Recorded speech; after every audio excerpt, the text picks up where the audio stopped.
doing all the steps that are really necessary, but I'll do that, no problem. Okay, thank you. Yeah, thanks for your help. Thank you. Okay, you're a host already. You let everyone in already, or at least the ones who are here already. That's great that you're here, guys. I dressed up already for you already, so we have our lunchtime lecture right now here. Hope you have some time to eat something, drink something as well, and not only studying, not only feeding your brain, your body as well. And let's start. Today, it's a controversial topic, I tell you from the start, and it's going to be interesting what you think about this lecture today later on. Because when you look in the literature or when you talk to orthodontists in different stages of their career, you will have very different answers to the topics. What about the sevens? Are you going to bond them or are you not going to bond them? Are you including them in your treatment? Are they helpful? Are they not helpful? This is actually very interesting. And quite recently, there was even a poll on Facebook in a group. I don't remember the group, but it was again completely different to what we see in literature, what has been answered there by all the orthodontists. So in the end, it's up to you what you're going to do. But I would like to give you some points you can think about what maybe, give you an idea to decide if you include sevens, yes or no. And I will just give you a lot of different examples, and so we should start now, right now. So the topic today is sevens. Is that actually enemy or friend? So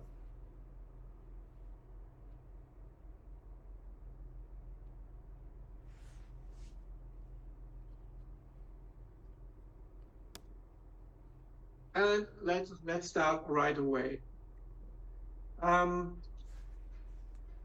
What's the problem with the sevens generally? There are basically two problems with the sevens. One is the seven is not there yet when you need them, or the seven is impacted. Maybe even a third problem.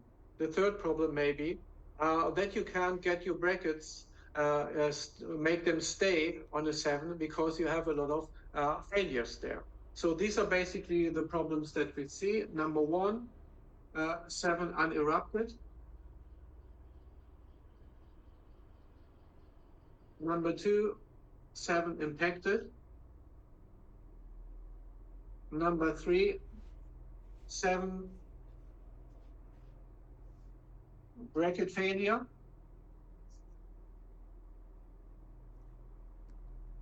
And actually number four, which is sometimes a bit of the result of the ones before, is that we have the sevens displaced, like crossbite or scissor bite.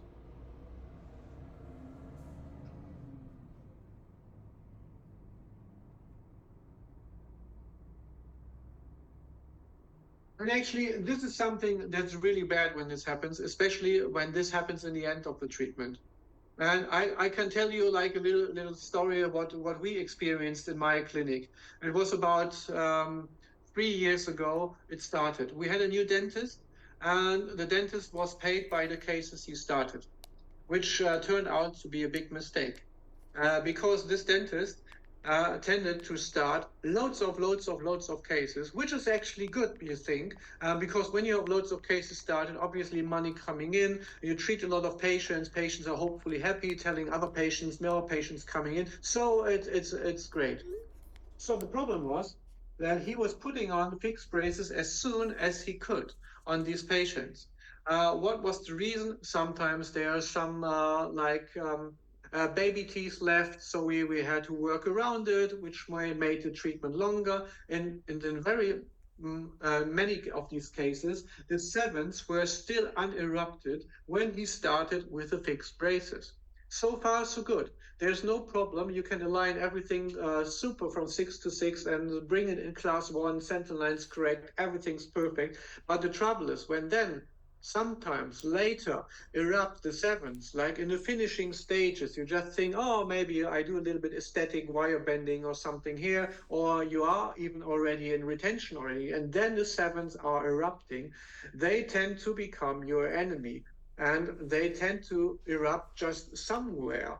And mostly then you have them in crossbite or in scissor bite, and this will make your life really hell. When you have a scissor bite or crossbite in the sevens, when you're already in removable retainers, it's nearly impossible to get them back aligned, or it's super complicated. Even when you go for, we'll look at this in a minute, segmented mechanics that you maybe try to use there, but it's like never working as well as if you had them included from the start. So this is super problematic. When you have this problem at the very end of the treatment, you just think, okay, I had my treatment like 15, 18 months with fixed braces, everything's fine, and then the sevens are erupting. You will prolong the treatment immensely after that to align the sevens, because actually with the sevens, you need to start back at the beginning, and you have all the other problems here maybe as well. Maybe they don't all erupt. Maybe one's impacted. Maybe you have bracket failure or something like this. So these are really significant problems that you could face. So that tells us, for example, that one good idea about the sevens is first actually to think about, when do the sevens actually erupt and what are they for? So when do they erupt? They are called also the 12-year molar, which means that obviously they are erupting roundabout at age 12, but sometimes at 13, 14, but around that age, you should expect them. So this is number one, what we know. The next, what we know is that they have a function.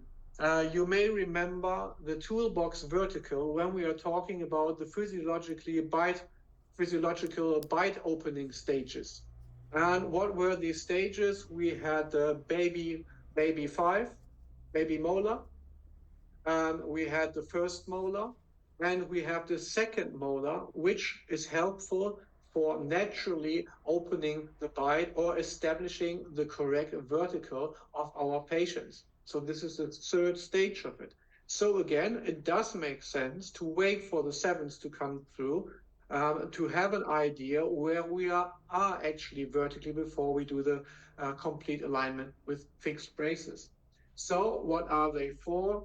They are the third stage of physiological bite opening.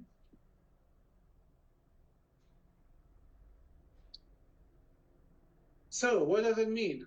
That means actually, now we come to the good ideas. Ideally, in deep bites, wait for the sevens.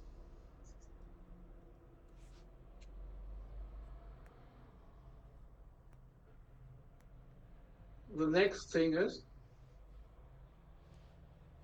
wait for the sevens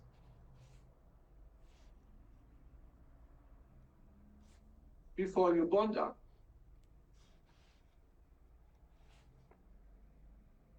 The interesting thing is, when you waiting for the sevens to come through fully and do your bond up, they tend to become your friend when you're not touching them. So this may sound a bit funny, but the older you get as an orthodontist, and this is not only my experience because I'm not that old yet, but I heard it from other, even older orthodontists as well, is that they tend to bond less and less the sevens during their career. But they always wait for full eruption. And once they've done it, they treat the patients from 6 to 6. And then the sevens tend to drift very, very nicely behind the 7, like nice sheep in the herd, just going one after the other. So this can be a quite helpful idea. But I will show you in a minute as well how you can use them even better in bite opening and where you possibly need them, and why people think you should use them always in deep bites, for example. So actually, these are the reasons why you should wait a little bit. Now we talk quickly about distalization as well. Because distalization and sevens is also a very important topic. When you remember when we talked about distalization, we found out that the easiest way to bring the 6 backwards is when there's nothing behind it and there's a free space where we can move the 6 into it. Obviously, there shouldn't be a complete free space because there should be the tooth germs of the 7 and maybe of the 8 as well. And what we found out, like by studies from Kinzinger or Giannelli or my own research with finite elements, that the earlier we start, so when we are still in the germ stage of the 7, the easier the 6 will drift in distalization backwards, which is obviously correct. But this will bring you a side effect, which is very obvious as well, because the impaction rate of the 7 will increase at the same time. When you have a tooth germ and the 6 goes on top of it, obviously you see there will be some crowding in the posterior area, which you actually create, which will solve the problem with distalization at an early stage, but will come back later with impacted and unerupted 7s. So in terms of distalization, it also may be wise to wait for the distalization until the 7s are erupted. This has another side effect. The distalization is much less effective when you do this. But on the other hand, you don't have this much impaction there. But still, there are things that can happen. Let's look quickly at the distalization again. Because what we see here quite frequently is the following problem. We have 2, 2, 3, 4, 5, 6, and here's the 7 here in that area. 2, 3, 4, 5, 6, and the 7. Let's do that here. And now let's say you do distalization, for example, with a Bennett slider or something like this. So you use a Bennett slider, screw here, connection, and then you have your band here with some attachment, band here with some attachment. You have this beam here and screw and push cord, screw and push cord. Now, to be able to run these mechanics, you will always have some kind of a straight line here in this beam, which is pointing towards the 6. And now the 6 is moved along this arch here, this arch form. This is given by this appliance actually. And what you do here is basically some kind of billiard, what you're playing. You're playing some kind of pool billiard here. So you've got your cur here, and the white ball, that's this one, that's the 6, is hitting the colored ball over here and pushing them somewhere. And so it depends very much on the angulation of this arm here, like the code that you're using in billiard, or the position of the 7 here. If this one behaving nicely and going straight backwards in the line of the arch, or let's say it's a little bit displaced from the beginning, which is not a problem, but once you start moving this white ball along here, you will hit the last ball, the colored ball here off center, which means that this one's going to be pushed to the side, or when it's in the inside, the same can be pushed that way. And this is indeed something what we can quite frequently see with distalization appliances. When they are attached to the 6, which they are mainly are, that the 7 sometimes is straight in the line pushed backwards, which is fantastic, but sometimes it's like drifting off to the palatal or to the buccal side. So you need to take this into account, which then again means that you need some extra alignment of the 7 later on to bring them back in line. So this is the problem with distalization. Now we have another problem. with the 7 when we're doing fixed appliance therapy and not including the 7.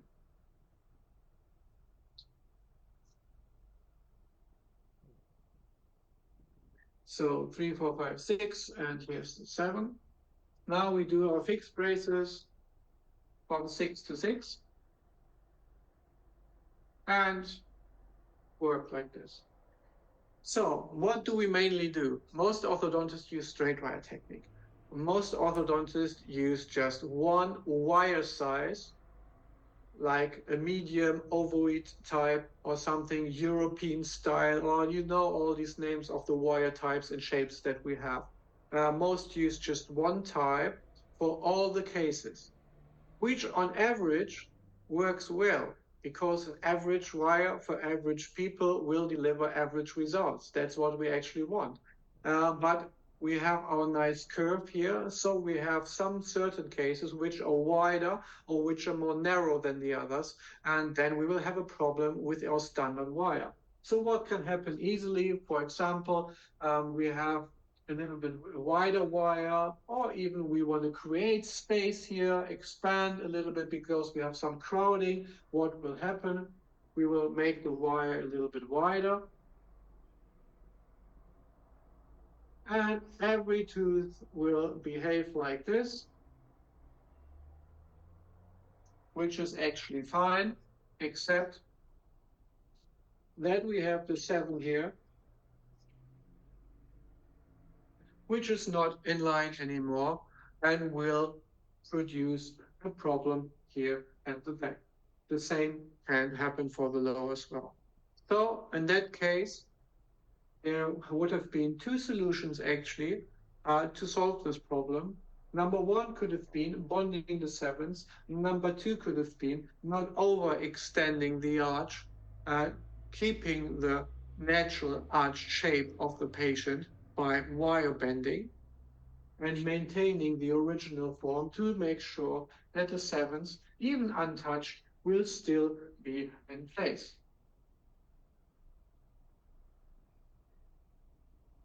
So these are basically the problems that we see here in the transverse and in the sagittal. Like before, the sagittal with distalization. Now let's look at the vertical quickly. For example, a typical situation looking a bit like I'm over-exaggerating it a bit to make it more clear. Let's talk about a super deep curve of Spey. When you want to correct it, and you do that from standard-wise with a brace from 6 to 6, you can correct it, but the 7 is not corrected. So there's still a problem in that area. So what everyone or many orthodontists say, include it to the back to level it out completely. But there are also other ways to do that. And now we're looking into a few things how to deal with it. But these are basically the problems that we have. We have the transverse problem, when we're not including the 7, that we need to make sure that the arch form is still correct. This can make things a bit difficult, or you need to bond the 7s. Number 2, when we do distalization, obviously the easiest distalization of the 6 is when you do that very early, when the 7s are not erupted, but you have a highly increased risk of impaction and late crowding in the posterior area. So maybe it may be better to do that later, to wait for the 7 again. And we have the situation here in the deep bites that the 7, when it's not touched, can make life difficult. On the other hand, what we just could see here, it could be quite difficult using the 7, because when you're not bonding it correctly, now we come to the problematic scenarios, which we quite frequently see, it will create a completely new problem.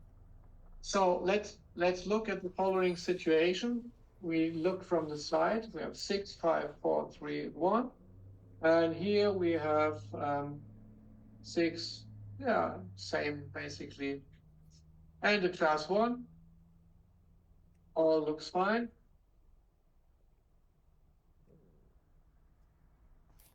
6 to 6, and now we have the 7s, which are okay actually as well. Now we think, let's bond in this case the 7s. Now we bond the 7s, and then suddenly we feel, the patient is grinding the teeth, having lots of excursion, lateral movements, and we have breakages in the 7th area quite frequently. What happens in these cases very often, that we bond the 7s more gingerly to make sure the patient is not biting onto the brackets and not biting them off. And now we are extending the wire to the 7. And you see obviously immediately what's going to happen in these cases. We will have some alignment as well. And we will have the strong tendency either to go down here, the 7s, or to go up here for the 6 and 5 area. What will happen? We are going to create some kind of an anterior open bite in this situation. And this is again something that can be quite tricky when dealing with the 7s. So, how can we ship around it? As I said, the older the orthodontists get, the less frequently they bond the 7s. But what do they actually do? I'll show you. The first rule is, for sure, as you heard before, wait for the 7s to be fully erupted, not partially, not just erupting, not in a month erupting, fully erupted. So you have the full view of them and you know exactly where they are, because then you can estimate your arch shape, first of all, and see if there's a local problem or not, like this here, which you have to address, yes or no. So when you do that, and now let's say you have a deep bite. Let's look at a scenario like this. You can still have the situation here. A deep bite. And let's say we have a normal upper this time. They're a little bit separate. I show you how they look really when they bite together. Okay, a very deep bite here. So how can we solve this problem? We are bonding again our arches.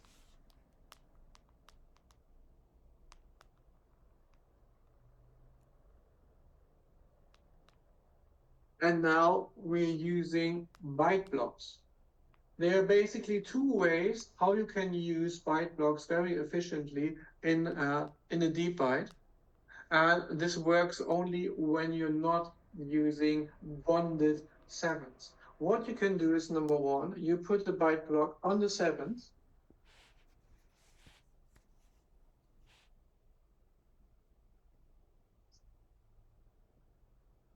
Let me do a quick drawing again. So you've got here your brackets again.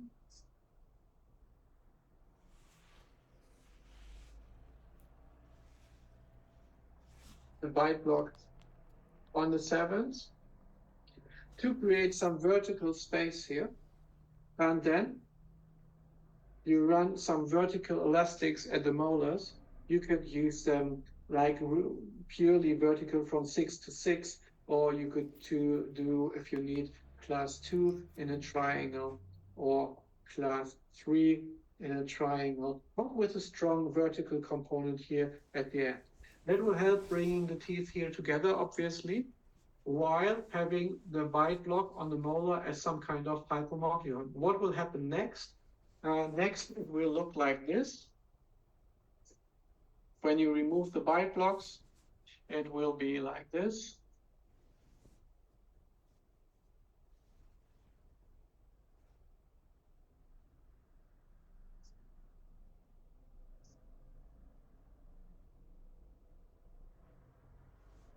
Let's say it's a half unit class 2 in a moment, doesn't really matter that much. The main thing what we should look at is we bring the teeth here together and they are disclosed due to the bite block that we have. And now we do the second rule. Don't touch the 7s and they will behave nicely. What will happen now is they will just tend to drift and start the settling process and will adjust themselves over time. The other possibility that you could use for this situation is the following: that you do a bite block on the 6 instead.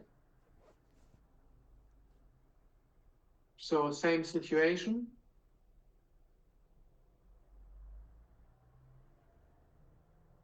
Braces, braces, bite blocks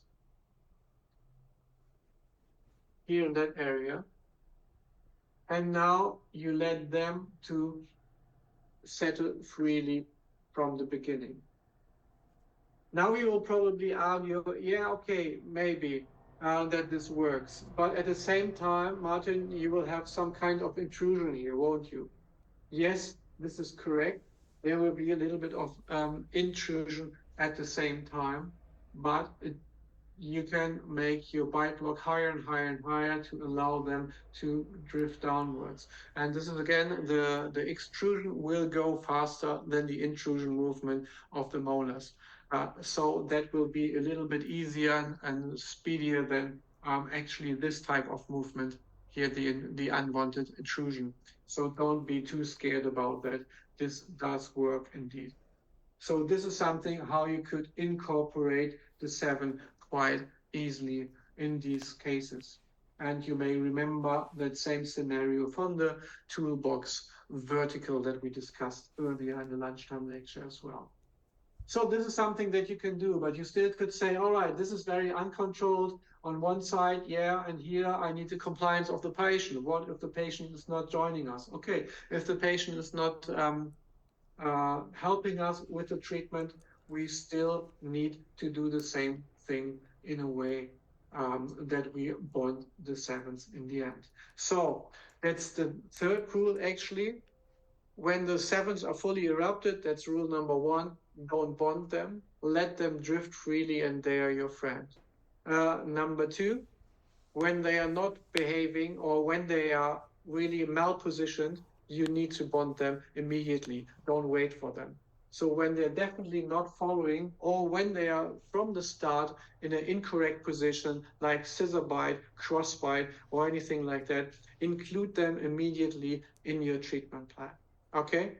Also, it is obviously not wrong in a deep bite to include the 7s immediately, but make sure that your bonding is very precise, also the 7s, so you don't have an unwanted over-opening of the bite. And the same when there's no need for the 7s to be bonded in a class 1 or in a vertical neutral case, or when there's no transverse problem significantly. Just don't bond them. They just add on complexity without any extra benefit that you gain from them when you include them.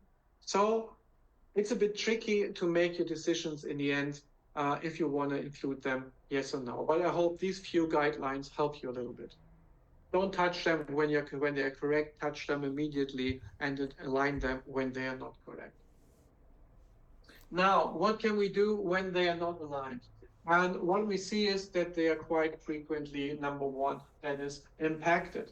So that could be the lower 7, for example, impacted against the 6, 5, 4, 3, 2, 1, and same here, impacted to the upper. So what could be possible strategies here actually to get rid of the impaction?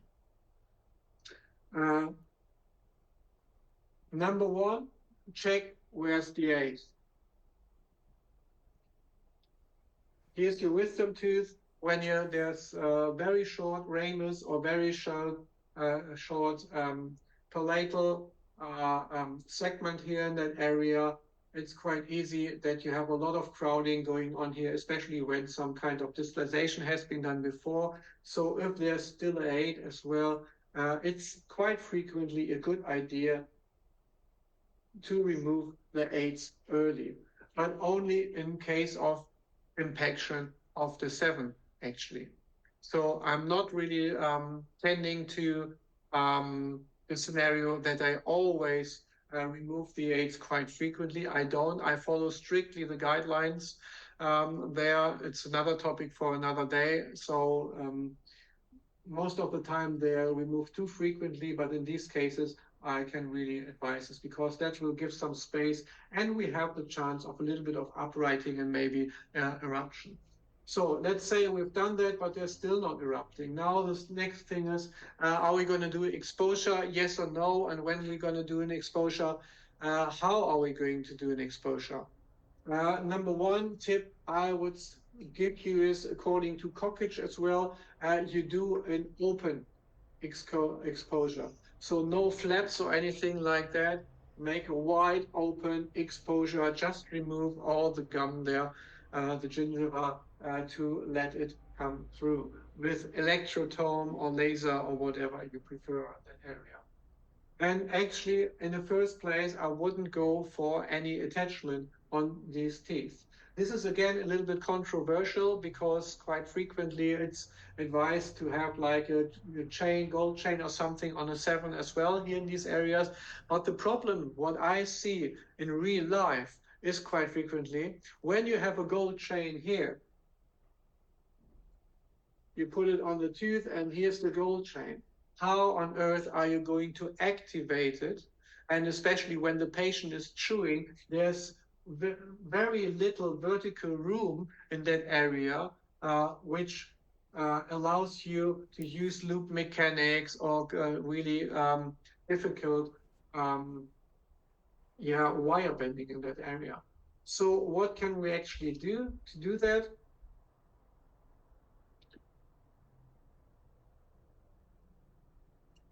I really like very simple mechanics. One way of simple mechanics could be that I just removed the gingiva here. So now this one's now erupted like this. That's the gum here. So it's visible already here. What you can do quite easily is that you bond a nitrile wire on here, bend it up here and bond it on that one. This is one possibility which you could use.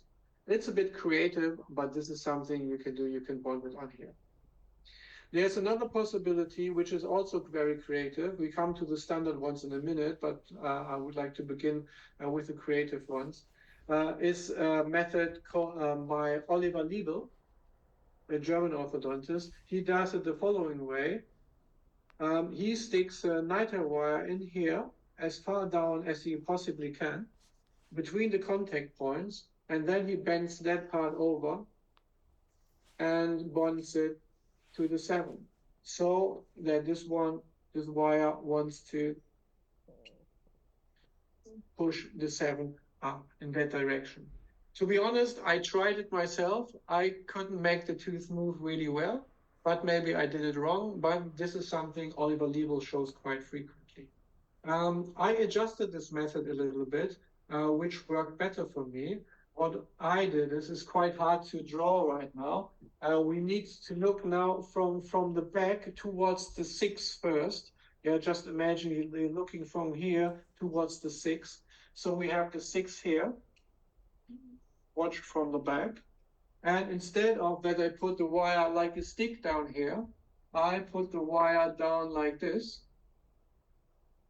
in a U shape. So these are the ends actually. And in front of it now, here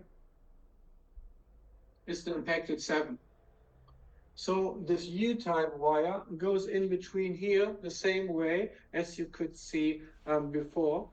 And these two parts are now bent down again and bonded onto the 6 as well.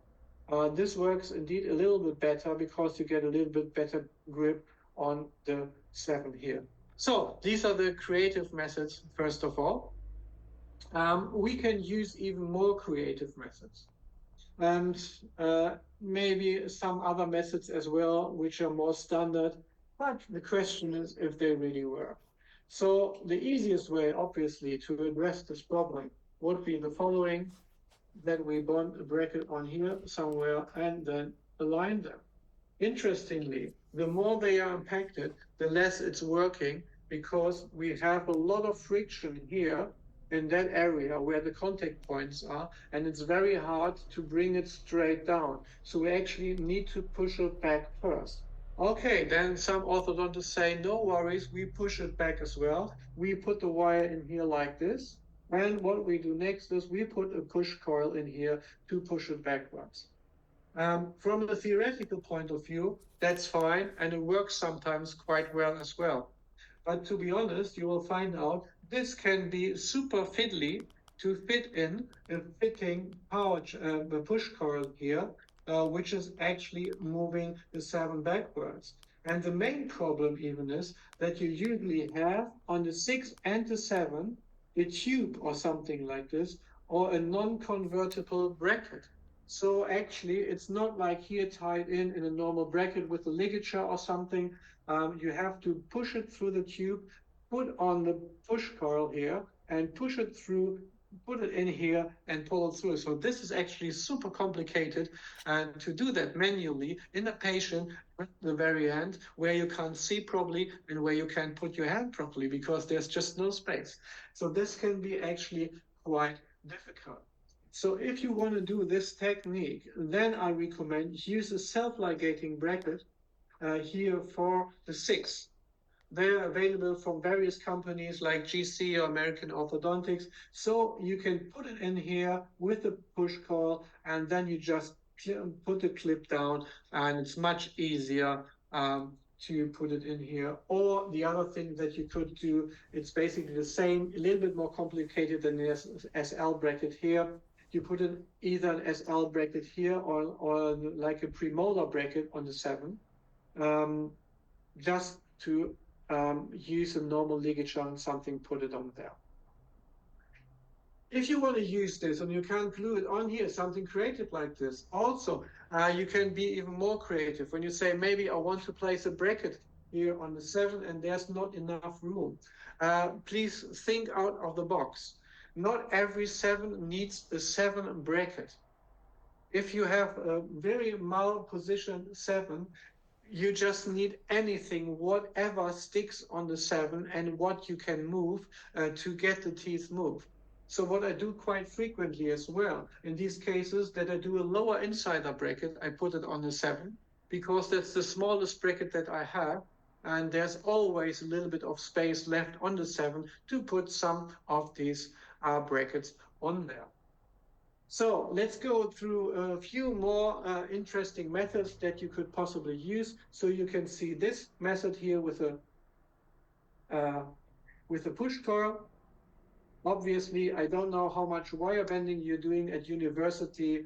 Some kind of the 70s gold standard is also that you go here and use something like the T-loop to adjust the 7. This is obviously possible as well, to have some distalization here, distal tipping and uprighting here with this T-loop. So this would be possible as well. My personal favorite technique actually is something different, which I show you right now.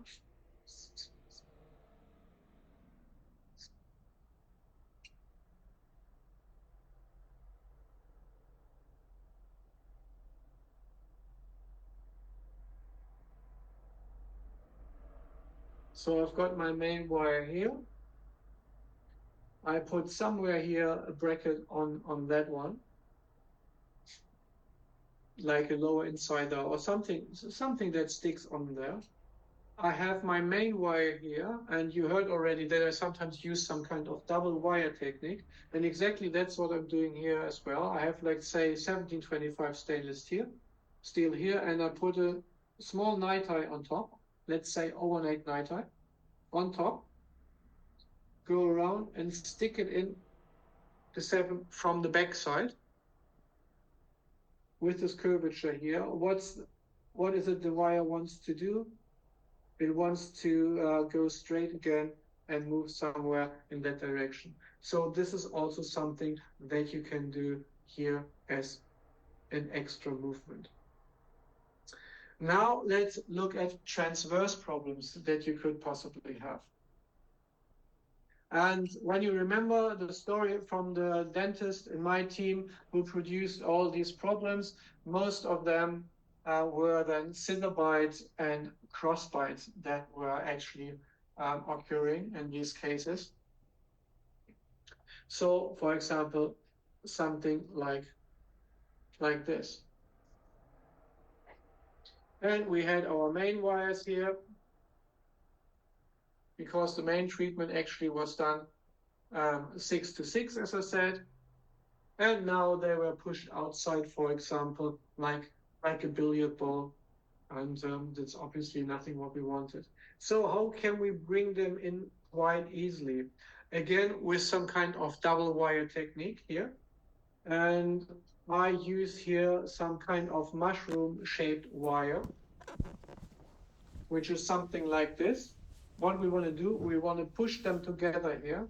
So we have like a compression wire with an extra mushroom. It looks a bit like this.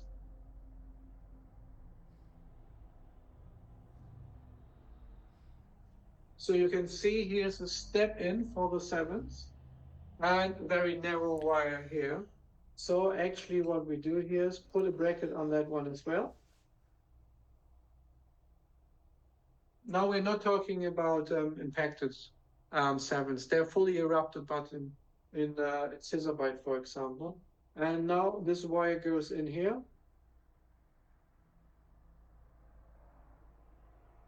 It's a super large step right now. It's a little bit smaller, obviously, but to make sure you can see it better. And we have this kind of activation. So the wire wants to go that way and is pushing the sevens inwards. Here, as I said, at the same time, we have a stiff underlying wire, which makes sure that here in that area is no compression taking place as a side effect of what's going to happen here. So we have some local inwards movement here. How are we going to attach this extra wire, which is also a 1725 stainless steel?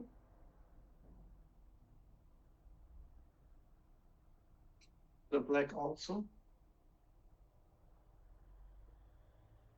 It's like when you remember the vertical with intrusion wires and so on, it's actually attached to the underlying wire. So from the front, quickly, inside this, brackets, brackets, brackets, main wire, and now on top of it, there's this extra wire, sorry in red, this extra wire, and we use a steel ligature to tie wire to wire in that area. So this is quite helpful in the case that we have some space here.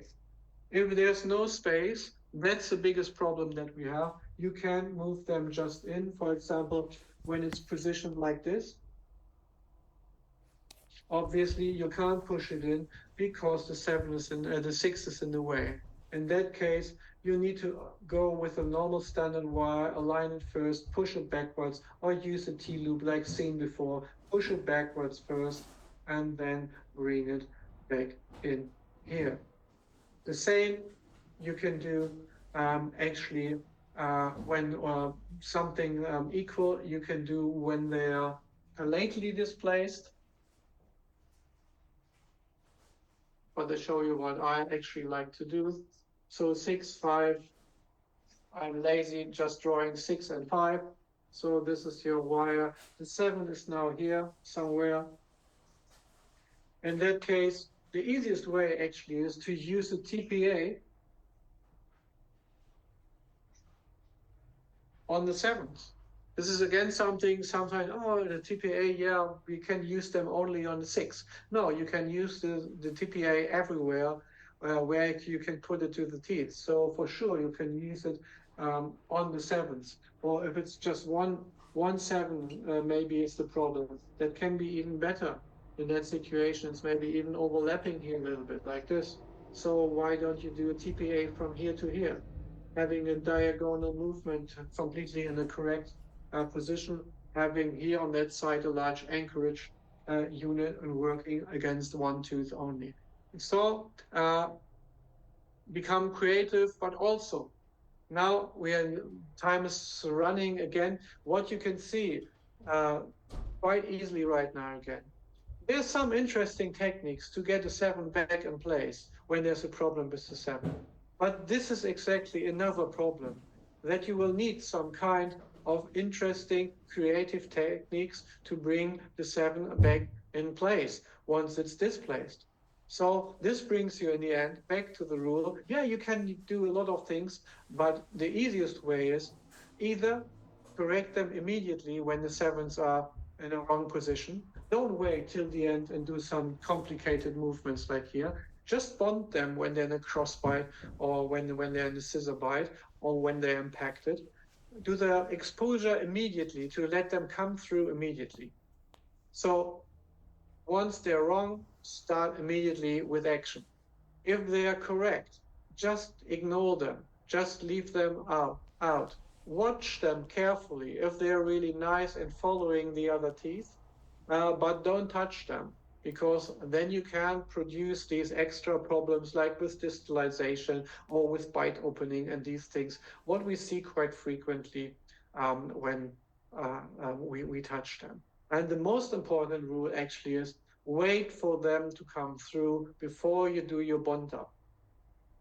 You will have nearly in every case, when you do too early bond ups, you will have some kind of a problem with the 7s. I can't prove it that way, and I don't really know a study which exactly says that, but I can tell you from the experience and ask other experienced orthodontists, they will tell you exactly the same. So this is just the last thing I want to tell you. And if there's one thing you learned today, maybe even one, then it was probably worth it to spend your lunch with me today. I hope you have a great day with a great week ahead, and take care. We'll see each other again next time. Send your questions to Christina. She will forward them to me. I'm happily answering them, and see you again in a couple of weeks for the next Lunchtime Lecture. Take care. Bye. Thank you. Thank you.